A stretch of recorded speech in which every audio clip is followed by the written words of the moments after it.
Hi, hello friends. This is Hariharan Chandan. So welcome to my YouTube channel. In this video, we are going to discuss about ultra fast lasers.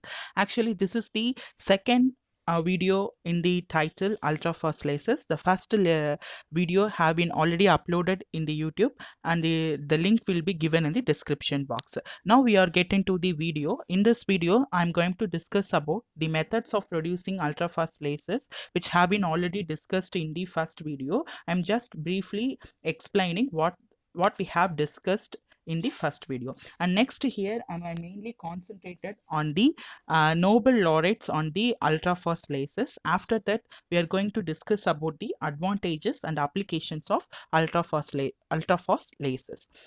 So here the contents of my video. In this video, we are going to see about methods of producing ultrafast lasers and the phenomena which are related to ultrafast lasers. Here ultrafast lasers are abbreviated into UFL. So UFL means ultrafast lasers.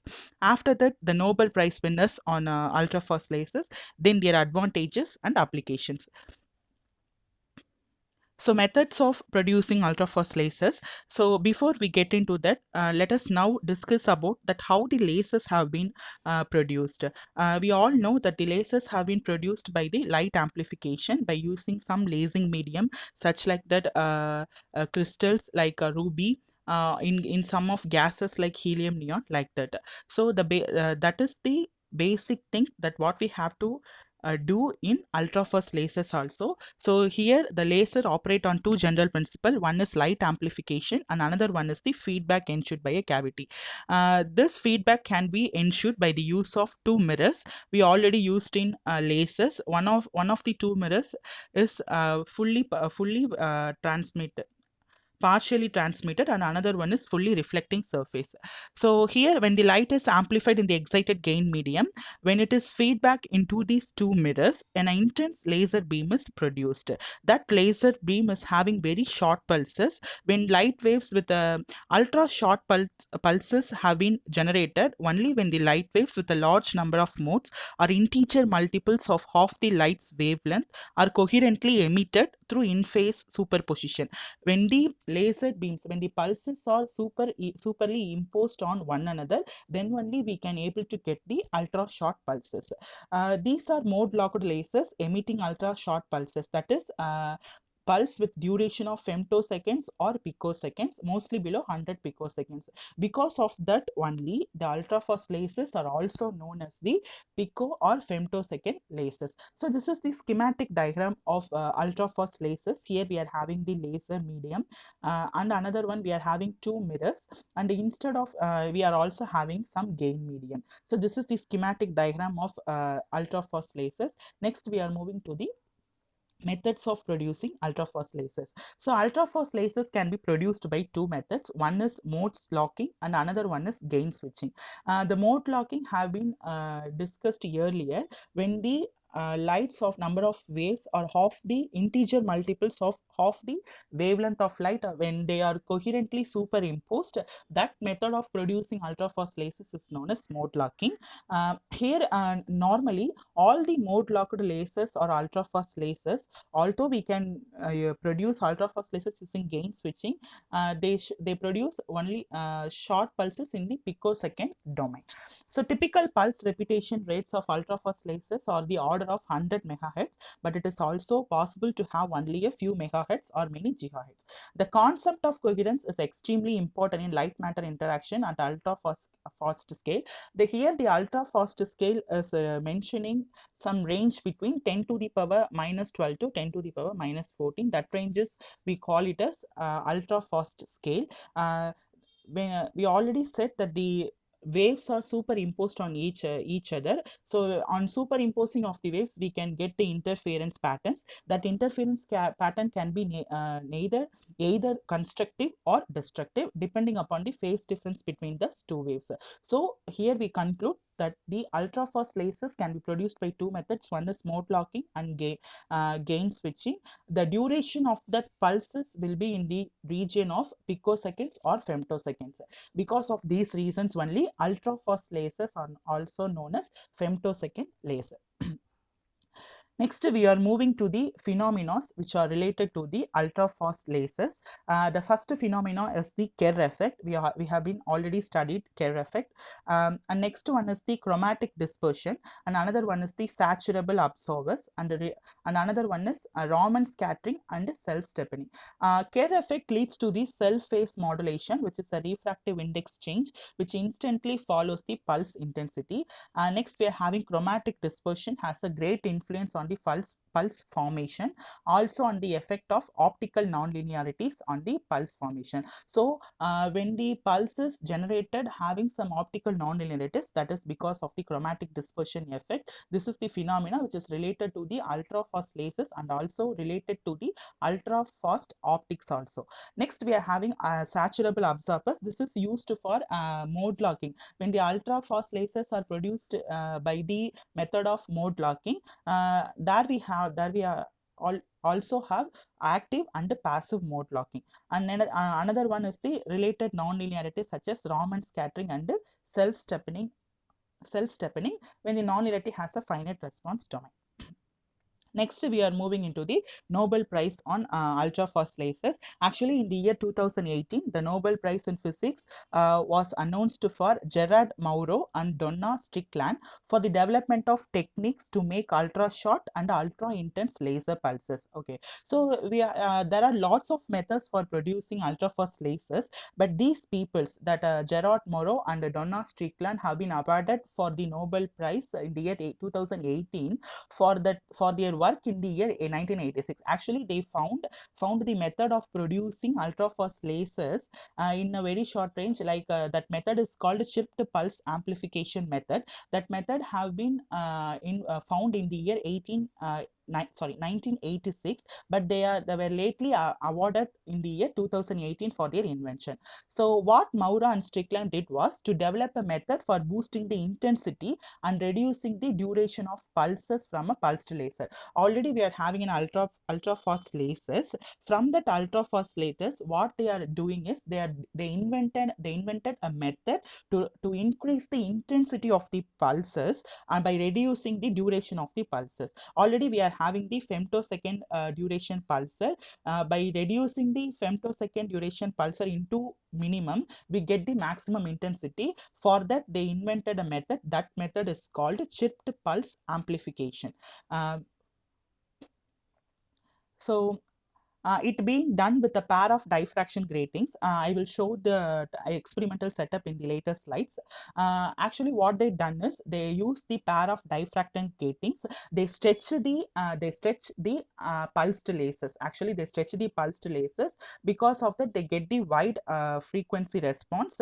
Because of that wide frequency response, they can able to amplify the intensity of the pulse laser, and then again allow them to pass. So this is what they done in the chipped pulse amplification. In chipped pulse amplification, they get a laser from a laser medium, and then using this diffraction grating, they stretched the pulse, and using amplifiers, they amplify the intensity of the laser pulse, and then again using this diffraction gating, they allow the laser to pass through it. So in this method, this method is called chipped pulse amplification.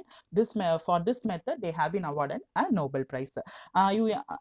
It being done with a pair of diffraction gratings to spread out the different frequencies so that some follow a longer path than others. So we are having, when we stretch the pulse, we will have the wide range of frequencies. In that frequency, some of the frequencies will have a longer wavelength and some frequencies will have shorter wavelength. So we have ended up with long laser pulse in which the high frequency light arrives first while the lower frequency light staggers sometime later. So the frequencies which have longer wavelength will arrive first, and the frequencies which have shorter wavelength will arrive later. So by this is because of stretching the pulse. So this is referred to as chirped pulse because chirp is the sound made by the bird, which having some sort of frequency structure. In that frequency structure, high frequency will be at first and low frequency at the end. So here also in this method of chirp pulse amplification, we get the frequencies which is having longer wavelength first, and a frequency which having shorter wavelength second last, so that this method has been named as a chipped pulse amplification. Next, chipped pulse gets you a longer duration, but more importantly, it spread out the intensity so that it always below the damage threshold for the amplifier. Here, when these peoples work with chipped pulse amplification, they sort out an problem. Already they encountered a problem. The problem is that when the intensity of the laser beam that what we are producing is high, which can damage the amplifiers. Amplifiers means we are using that diffracting grating to stretch the pulse. After that, the stretched pulse is allowed to pass through the amplifier in order to amplify the intensity, and then it is again passed through the diffraction grating to get the ultra high intense pulses. So when the amplifier is also having some threshold amount of intensity up to which it can withstand. When the amount is exceeded, the amplifier get damaged. That not amplifier, that the material in which the amplifier is made is get damaged, so that they have been encountered this problem. So then you can safely boost the intensity. For that, they used that amplifier. They reduces the intensity. Then you can safely boost the intensity of each of the individual frequencies in the pulse, which leaves you with a more intense but longer pulse. Then you just revise this chirping process using a pair of diffraction grating. Chipped pulse amplification is one of those extremely clever tricks that's easier to say in words than to do in the lab. So it is impressive that Maura and Strickland were able to make it work. Actually, these are the portraits of the two Nobel laureates of chip pulse amplification. Here, this is Donald Strickland and this is Gerard Maurer. And after that, this is the chipped pulse amplification, which have been published by the Royal Swedish Academy of Sciences. Here we are having short pulse. The number 1 denotes the short pulse from a laser. So here we are allowing that laser to flow into the diffraction grating.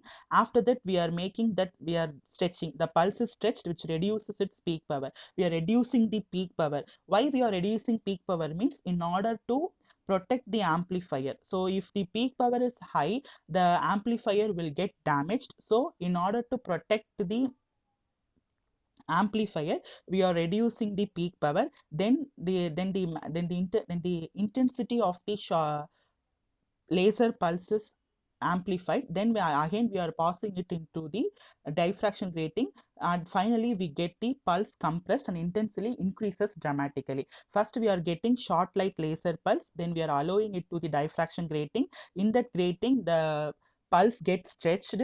The pulse stretching is only only to protect the amplifier.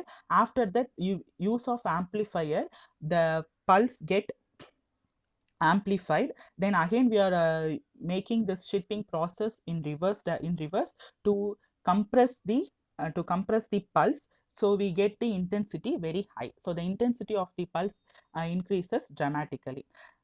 Next, we are going to see about the advantages. Ultra fast lasers are ultra short, which means these unique lasers enable us to examine and to understand phenomena that occur on ultra short time scales.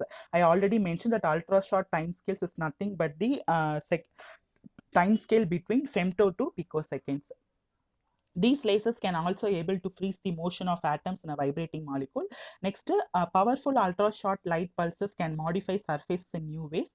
This may lead to new materials and new optoelectronic devices which operate at unprecedented speeds. Ultra-fast is ultra-precise. Short bursts of energetic laser light have many surprising properties that can lead to a variety of novel applications. For instance, materials which are normally optically transparent become opaque. Next is ultra fast is ultra broad. We can use instead of instead of laser, we can also use X-rays, which have been given a revolutionary effect in the medicine, science, and technology. And ultra fast is ultra intense. The chipped pulse amplification is a method for producing lasers of unprecedented intensity, and light can be focused. So here I have mentioned a point that exceeds the intensity of any other radiation source on the earth. So ultra fast lasers can be focused into 2 times 1022 watts per square centimeter, which considerably exceeds the intensity of any other radiation source on the Earth.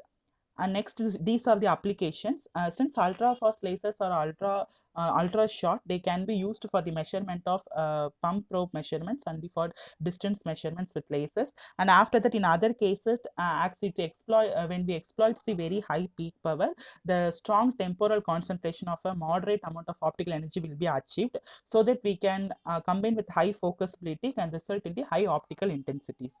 In other cases, in laser microscopy, one often exploits the temporal and spatial concentration. There's another variants of STED microscope, which were only with short pulse lasers, can even achieve sub-wavelength resolution. So the main applications are we are using it for the spectroscopy to examine the molecules and atoms at the microscopic level. And after that, this is the small diagrammatic explanation of ultra short pulses. I already mentioned we are using the short pulses from that corner. Then we are stretching the pulse. Then we are amplifying the intensity. Then again we are contracting the pulses so that the intensity of the short pulse can be increased dramatically. Here she is the Strickland. She's Donna Strickland. Actually, she is the third Nobel women. Actually, she is the third women Nobel laureate and also the very first women Nobel laureate in physics. So thanks for watching this video. If you like this video, please click the bell, hit the like button. Thank you so much.